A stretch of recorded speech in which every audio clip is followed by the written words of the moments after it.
Hello बच्चों, आज हम अध्ययन करेंगे इलेक्ट्रिक डाइपोल। इलेक्ट्रिक डाइपोल यानी वैद्युत द्विध्रुव। ये एक ऐसी व्यवस्था है जिसमें हम दो समान और विपरीत प्रकार के आवेश लेते हैं, मतलब कि एक प्लस होगा एक माइनस होगा और दोनों का एक दूसरे के साथ समायोजन होगा। दोनों का अगर हम माने संपूर्ण आवेश, जैसे यहाँ पे हम लेते हैं एक माइनस क्यू है एक प्लस क्यू है, अगर हम इनका टोटल आवेश अगर हम देखते हैं तो उसकी वैल्यू होगी 0, क्योंकि ये माइनस है वो प्लस है, ये समान और विपरीत है। लेकिन इनके द्वारा जो वैद्युत क्षेत्र बनता है वो 0 नहीं होगा। उसके लिए हम आगे देखेंगे। हम देखते हैं कि यदि दो बराबर है विपरीत आवेश अल्प दूरी पर स्थित हैं, अल्प दूरी यानी ये कि 2l दूरी है, इस पर ये स्थित है, तो इस समायोजन को हम क्या कहते हैं? वैद्युत द्विध्रुव कहते हैं। जैसे जलकाणु, HCl और NH3, इस तरह के आपने केमिस्ट्री में पढ़े होंगे नाम, तो वो भी क्या है, ये प्रत्येक अणु 2 या 2 से अधिक परमाणुओं से मिलकर बने हैं, ठीक है। और इनमें क्या है कि परमाणु में एक धनावेशित होता है और जो कि नाभिक है, और दूसरा क्या होता है ऋणावेशित, जो कि क्या है इलेक्ट्रॉन। तो ये एक ऐसा समायोजन है जिसको हम क्या कहते हैं? वैद्युत द्विध्रुव। अब इसमें यदि हम आगे देखते हैं कि वैद्युत द्विध्रुव का आघूर्ण, इलेक्ट्रिक डाइपोल का मोमेंटम अगर हम निकालना होता है तो वो होता है कि आवेश तथा आवेशों के बीच की दूरी, आवेश तथा आवेशों के बीच की दूरी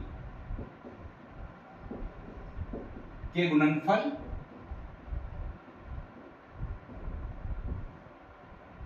ये दो आवेश हैं, एक माइनस क्यू और एक प्लस क्यू, एक आवेश और उनके बीच की दूरी के गुणनफल को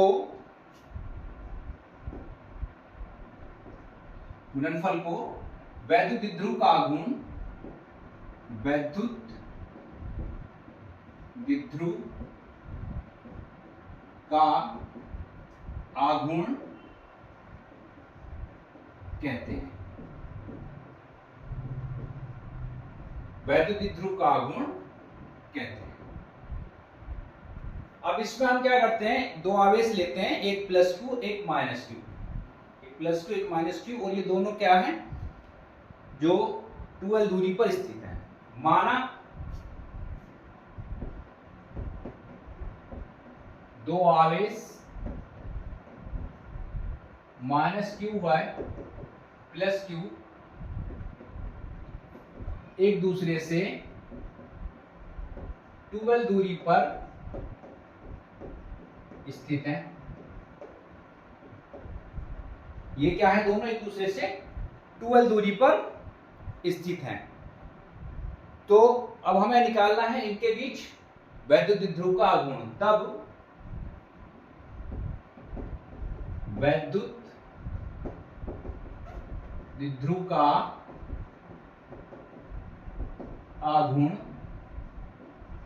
इसको हम स्मॉल p से डिनोट करते हैं, तो वही आवेश और उनके बीच की दूरी का गुणनफल जो हमारी डेफिनेशन कहती है, यानी कि 2ql। ये हो गया आपका वैद्युत द्विध्रुव का आघूर्ण। अब इसमें देखते हैं कि एक तो नंबर एक ये है सदिश राशि, सदिश राशि है। दूसरा इसका मात्रक होता है, मात्रक क्या होगा? कूलाम मीटर, कूलाम मीटर, इसका मात्रक जो है कूलाम मीटर होगा। और इसकी जो दिशा होगी, इसकी दिशा कैसी होगी? इसकी दिशा होगी ऋणावेश से धनावेश की ओर, ऋण आवेश से धनावेश की ओर। अब इसकी हम विमा भी देख लेते हैं। विमा क्या बनेगी भाई?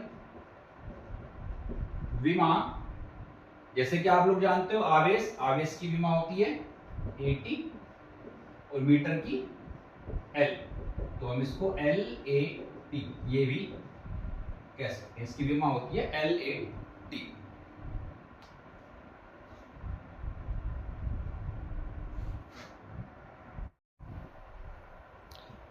अब हम देखते हैं वैद्युत द्विध्रुव के कारण वैद्युत क्षेत्र, जो इलेक्ट्रिक डाइपोल होता है उससे इलेक्ट्रिक फील्ड का क्या कनेक्शन है, क्या मतलब कि उससे क्या इफेक्ट उस पर पड़ता है।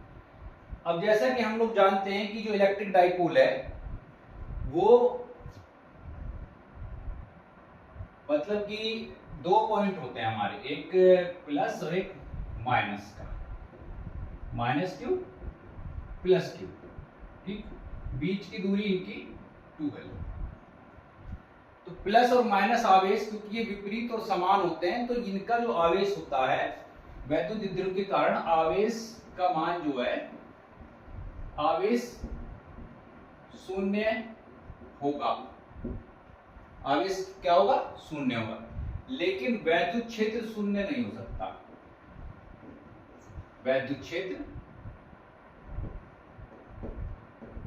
शून्य नहीं होता। वैद्युत क्षेत्र शून्य क्यों नहीं होता? क्योंकि इससे कुछ ना कुछ दूरी पर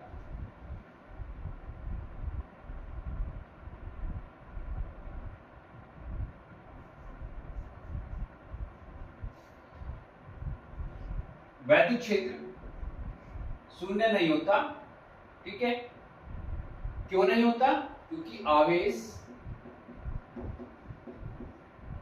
एक दूसरे से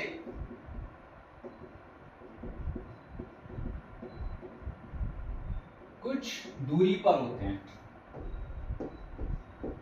कुछ दूरी पर होते हैं, अर्थात वैद्युत क्षेत्र को निरस्त नहीं कर सकते, वैद्युत क्षेत्र को निरस्त नहीं करते। अब इसके लिए इन्होंने क्या है, तीन स्थितियां इसमें बनती है हमारी। जैसे कि हमारा पहली स्थिति बनती है अक्षीय स्थिति, यानी अक्ष के साथ में, इसको हम अनुदैर्ध्य भी बोलते हैं, अनुदैर्ध्य स्थिति। दूसरा होती है निरक्षीय स्थिति, निरक्षीय स्थिति, इसको हम अनुप्रस्थ भी बोलते हैं, अनुप्रस्थ स्थिति, ठीक है। पहली अनुदैर्ध्य, दूसरी अनुप्रस्थ हो गई। और एक तीसरी होती है कि जो आवेश है वो कहीं पे भी हो सकता है, आवेश कहीं पर भी स्थित, कहीं भी हो सकता है। तो तीन कंडीशन इसकी जो है बन सकती है, मतलब कि कहीं पर भी स्थित हो, किसी भी बिंदु पर, किसी भी बिंदु पर। तीन पॉइंट इसके हमारे बनते हैं। तो सबसे पहले हम देखते हैं कि वैद्युत द्विध्रुव की अक्षीय रेखा पर वैद्युत क्षेत्र की तीव्रता, वैद्युत द्विध्रुव की अक्षीय रेखा पर वैद्युत क्षेत्र की तीव्रता। पहले हम इस पॉइंट की बात करेंगे, ठीक है।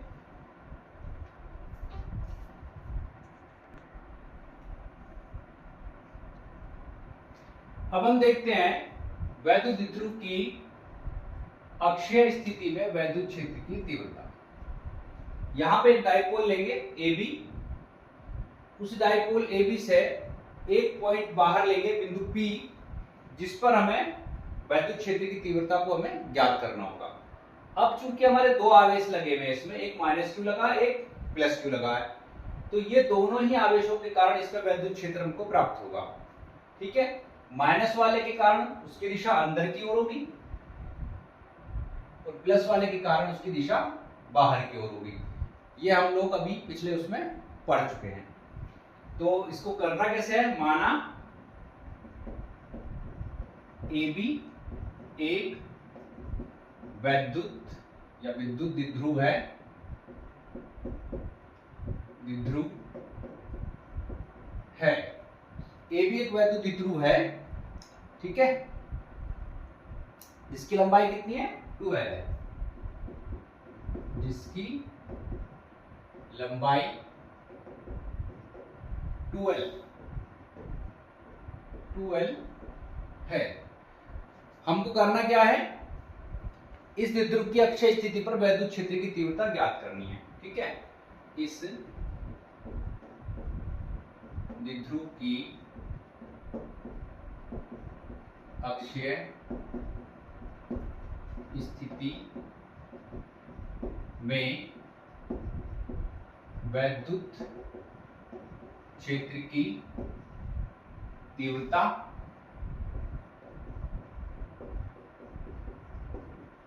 ज्ञात करनी है। उसके लिए हमने क्या किया, इसका एक ग्राफ मतलब डेरिवेशन इसका खींच लिया। अब हम आगे देखते हैं कि सबसे पहले हम जो है प्लस क्यू पर क्या करेंगे, वैद्युत क्षेत्र की तीव्रता ज्ञात करेंगे। प्लस क्यू आवेश पर, प्लस क्यू आवेश द्वारा बिंदु P पर, प्लस क्यू आवेश द्वारा बिंदु P पर वैद्युत क्षेत्र की तीव्रता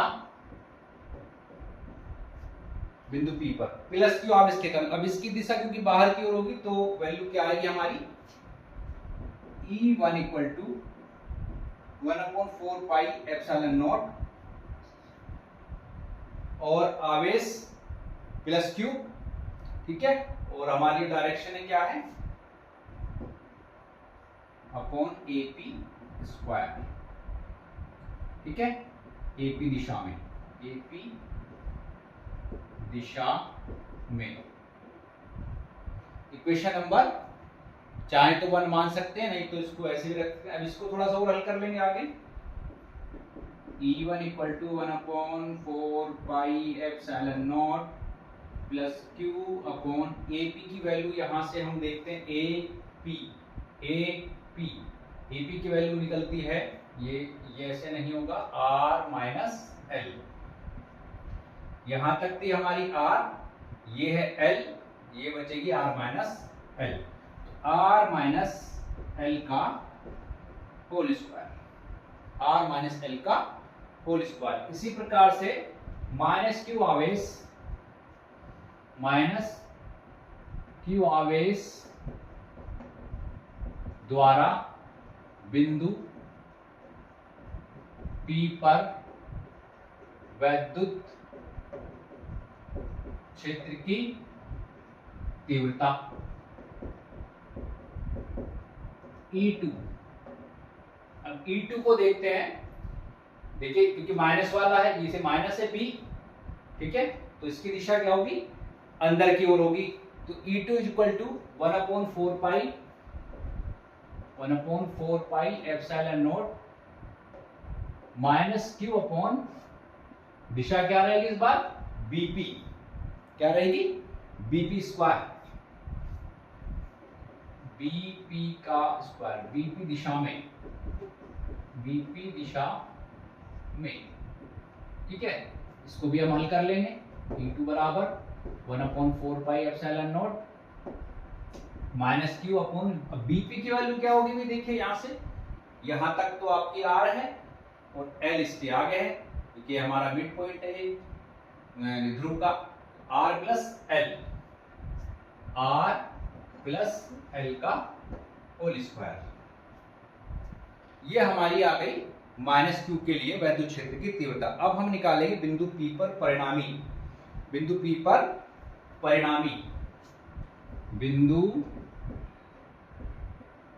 P पर परिणामी वैद्युत क्षेत्र। अब चूंकि एक तो परिणामी बिंदु P पर पड़ाए हुए विद्युत क्षेत्र की तीव्रता। अब इसमें क्या है कि भाई दोनों परिणाम जो विद्युत क्षेत्र की तीव्रता मिली है उनको ऐड करना होगा, ठीक है। यहाँ पे हम ऐड करेंगे तो इसके बाद हम क्या कर सकते हैं, इसमें 1/4 पाई एप्सिलॉन नॉट, क्यू भी कॉमन ले सकते हैं, ये क्यू भी दोनों जगह कॉमन है, और यहाँ बचेगा आपका 1/r माइनस एल का whole square minus 1/r plus L का होल स्क्वायर। अब इसको भी आप एलसीएम ले लीजिए, ठीक है। जब हम यहाँ एलसीएम लेंगे तो यहाँ देखते हैं ये ए प्लस बी का होल स्क्वायर हम इसको बना सकते हैं, ये पहले का वर्ग और ये दूसरे का वर्ग, लेकिन क्या है ये माइनस में है। तो जब हम इसको एलसीएम में लेंगे तो ये आएगा r माइनस एल का होल स्क्वायर और ये r प्लस एल का होल स्क्वायर, इधर आ जाएगा r प्लस एल का whole square minus r minus L का होल स्क्वायर, इस प्रकार से, ठीक है। अभी आगे देखते हैं, यहां तक नोट कर लीजिए।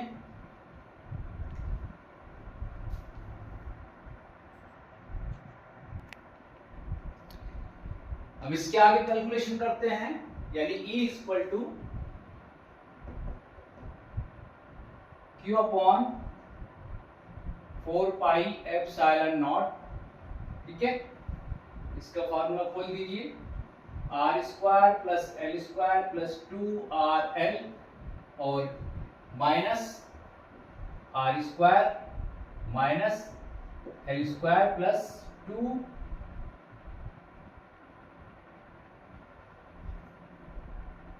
माइनस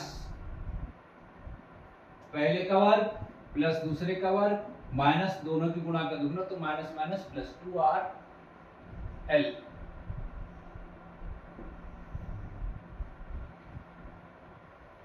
ठीक है। अब इसमें इसको हम क्या कर सकते हैं, देखिए R एक बार प्लस एक बार माइनस है ये दोनों, ठीक है। तो हम इनको अलग अलग करके भी, मतलब एक साथ भी इनको ला सकते हैं, किस तरह से, ये आपके R square minus L square का whole square, R square minus L square का होल स्क्वायर, इसको हम इस प्रकार भी ला सकते हैं। अब इसमें देखिए ये आपके कट जाएंगे प्लस माइनस होने के कारण, तो Q by 4 pi epsilon naught और ये बन गया 4RL upon R square minus L square का होल स्क्वायर, ये आपका यहां तक आ चुका है। अब हम इसको क्या कर सकते हैं, थोड़ा सा इसको बदल के हम लिख सकते हैं। बदल के कैसे लिखेंगे, देखिए 1/4 पाई एप्सिलॉन नॉट, इसको 2 इंटू 2 कर लें हम, यदि 2 इंटू 2QL और ये R, 4 को हमने 2 और 2 में तोड़ लिया, R को यहां रख दिया, तो ये 2QL, ठीक है। और नीचे आपके R square minus L square का होल स्क्वायर। तो अब देखिए आपका जो है 1/4 पाई एप्सिलॉन नॉट, तो ये तो बन गया है P 2PR अपॉन, अब हम इसको देखना है कि ये कैसे हल होगा। ये मान रहा है कि R जो है बहुत क्या है, बड़ा है, किसके सामने, L के सामने, ठीक है। तो L को हम क्या करेंगे, छोड़ देंगे। यदि R is very very greater than two L, तब L क्या होगा, L नगण्य होगा, तब L नगण्य होगा, L को छोड़ देंगे। L को छोड़ने पर, जब L को छोड़ देंगे, इसको हटा देंगे, तो ये 2 दूनी 4 पावर हो जाएंगी और इसमें से एक पावर ये आपकी कट जाएगी। तो आपके पास E की वैल्यू आ गई 1/4 pi epsilon not K 2P upon R Q, ये आ गया E का मान। यहाँ पे K माध्यम का परावैद्युतांक,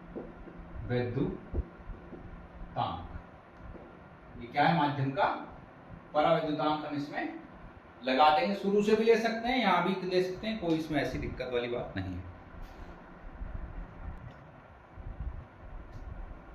यहाँ पे तो ये जो आपका K आया है, ये माध्यम का परावैद्युतांक है। इसको हम शुरू से भी ले सकते हैं, ऐसी कोई दिक्कत नहीं, क्योंकि वैक्यूम के लिए तो 1 वैल्यू होती है इसका।